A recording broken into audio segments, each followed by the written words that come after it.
जिस घर में तुलसी का पौधा होता है उस घर में सुख समृद्धि और धन का वास होता है। और हर हिंदू घर में तुलसी का पौधा होता है।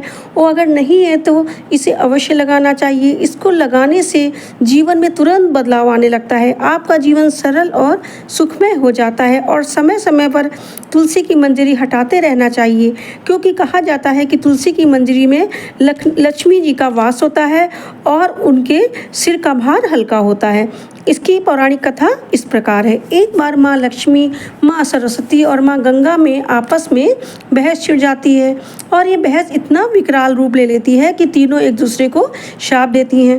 गंगा माँ लक्ष्मी माँ से कहती हैं कि तुमने मुझे नदी का वेग बनाया है, तो मेरा श्राप भी सुन लो। मैं तुम्हें श्राप देती हूँ कि तुम एक पौधा बन जाओ। और इसी श्राप के कारण लक्ष्मी माँ वृंदा बनकर बाद में तुलसी का पौधा बन गई। इसी बीच माँ पार्वती आ जाती हैं और कहती हैं कि तुम लोग आपस में इतना क्यों झगड़ रही हो।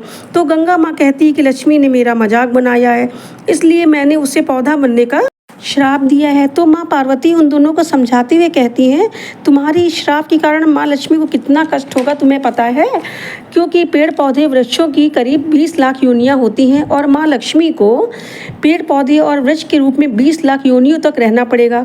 तो माँ लक्ष्मी बहुत दुखी होती हैं और पार्वती माँ से कहती कि माँ कुछ उपाय बताएं जिससे 20 लाख योनियों में से एक बार में ही मुक्त हो जाऊँ। तो पार्वती माँ इसके लिए उन्हें महादेव के पास भेज देती हैं कि वो हर तरह की योनियों से छुटकारा दिला सकते हैं।